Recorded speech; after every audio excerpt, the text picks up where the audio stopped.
So then you must have gotten on the plane before him or something. You didn't see how he got on. No, because shortly after they went down the hallway, we boarded the plane. And then, wow. And obviously, everyone should be talking. It should be all over the news. Who was the mystery man? Who could get through security?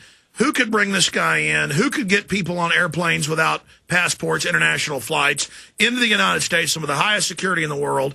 I mean, this just gets crazier and crazier, Mr. Haskell. Uh-oh. We just lost his phone line connection to Michigan. Oh. Only seems to happen at times like that. And if you don't think they're surveilling Mr. Haskell, you're living on another planet, ladies and gentlemen. Oh, doesn't matter. The info's out. I've had some private conversations with Mr. Haskell, but I do wear a journalist hat as part of what I do. I'm also a filmmaker. I do editorialize as well. Also preach a bit. Some say rabble rouse, but I do wear a journalist hat, and what is said in confidence is said in confidence. Absolutely amazing that just happened.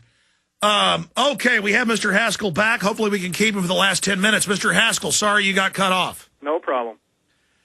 Okay, we were getting up to the point, just briefly, of how could this person get him on the plane? I mean, what gravitas did he have with airport security? You're asking me? Yes, sir. I really don't want to speculate on it other than, I can see three possibilities, and which one you think it was, I don't know. Three would be there was a bribe, there was some sort of personal relationship between this man and the security manager, and number three would be that this is a regular routine procedure to get on planes without a passport for refugees of war-torn countries. Well, it's not. They've got to get special letters from the embassy. That's yeah, go ahead. Pick which one of the three you think it is. To me, those are the only choices. Or he was an intelligence agent telling the young fool he was part of a drill.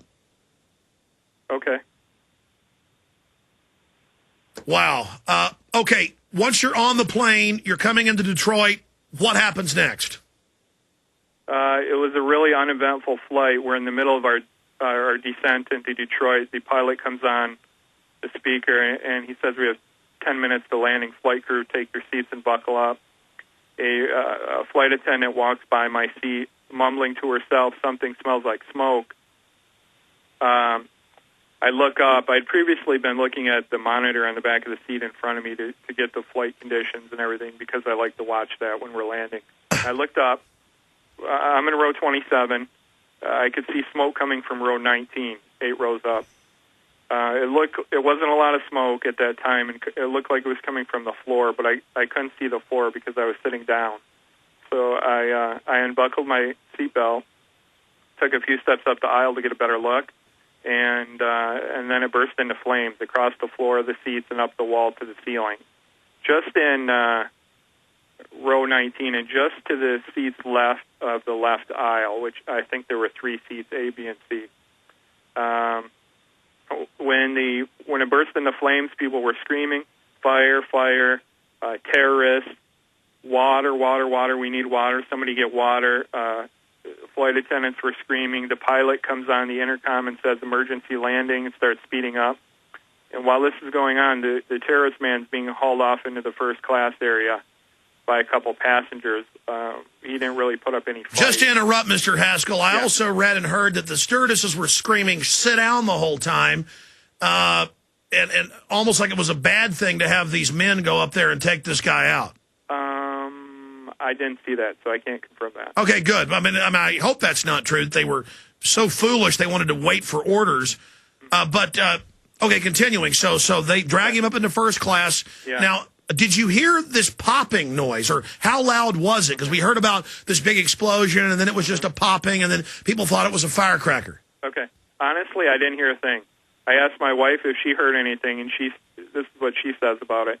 It sounded like what I thought was the landing gear coming out, and then she said, I heard like a little popping noise after that, but I just thought it was ice breaking off from the opening of the landing gear because we had been in really cold weather. And she said, you know, I thought that's what it was and didn't think anything of it. But myself, I didn't hear a thing, to be honest. Absolutely. Well, there are so many things, Mr. Haskell, to talk about here. In the last few minutes we've got, and I want to say bye to you during the break. I know you've got to go. We appreciate this time.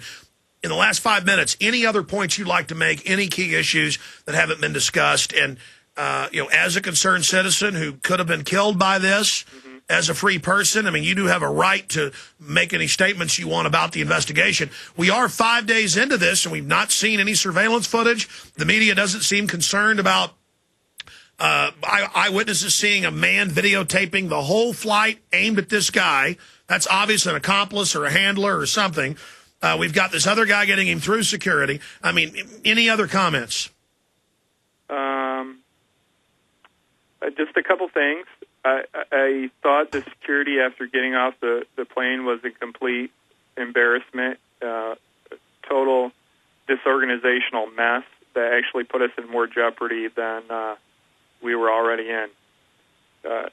Just quickly, two things. They left us on the plane for 20 minutes after we landed, not knowing if there was a bomb anywhere or whether the fire had spread below the floor into the cargo hold or by the gas tank. The original fire was directly above the gas tank in row seat 19A, number one. Number two, they should not have let us take our carry-on bags off the plane, and then even worse, stand all together with them for an hour before the bomb-sniffing dogs got there, not knowing if there was a bomb in any of the bags or not. And it looks like what appeared to be a bomb was discovered by one of the dogs. So those two things made us considerably less safe than we should have been due to what I would call a disorganizational mess. It appeared that none of the security officers had any clue on any procedure, what to do. They didn't know who was in charge. It really took a long time to organize themselves and organize some sort of procedure on how to handle things, and in the meantime put us in a lot of jeopardy. Okay. And if you want to question me on anything else, feel free. Well, let me do that here at the end, and hopefully we can have you back up a little bit in the days to come, because you are and your wife are key eyewitnesses. And again, it's being confirmed by other people on the plane. We're going to play the clip after you leave, saying this guy was videotaping the whole flight. Yeah. They've given multiple interviews. Very suspicious there. I've been given a quote here from you being interviewed on a radio show. I want to find out if this is accurate. You did tell me that you visited Infowars.com from time to time. I did. And I understand this is separate. Okay. I want all the information to be public, put in the public, to inform the public, and to help law enforcement do whatever they can to solve this crisis. 8 years later, I am still irritated with 9/11, what I consider to be a 9/11 cover-up, and I personally have knowledge with this terrorist attack, and I am not going to let anybody cover up what I know. Kurt Haskell, attorney. Is that an accurate quote, and where was that said? It's an accurate quote, but I don't want to get into any more detail on that because I don't want any kind of smear campaign against myself to discredit this story, which is an entirely separate story. No, I understand. Well, there's other witnesses. They've got to release the surveillance footage. Other people are confirming things that happened. I mean, we know his dad warned everybody. We know he was on the terror list. He fits the classic M.O. Of a decoy, of a patsy. I know you're just stating the facts, but they're not going to be able to ignore you and your wife's testimony. And I think it's important for you to go public now, which you've done, but just thank God that there's so many informed people out there. Kurt, bottom line, the FBI showed up. They were clearly trying to impeach your I mean, they're clearly already aware of you. They're clearly upset by having I would say you are an expert witness. You're aware of this type of chicanery. You're a successful lawyer. Watch your six is all I'm telling you. Yeah, I'm not scared of anybody, you know. Whatever happens, happens. Well, we need to get your wife on the air, too. My mind. No, I understand, but we need to get your wife. Just so you know, my wife is very ill today. She's come down with a bad case of the flu, and she's really not doing any interviews today. Well, obviously, our show's about to end. This morning, and she felt very ill after that. Not from the interview, just she's pretty sick today. No, I understand. Air travel can do that, and obviously a stressful event. Well, we appreciate your courage. We appreciate you telling everybody in a great, very focused fashion, very accurate fashion, what happened.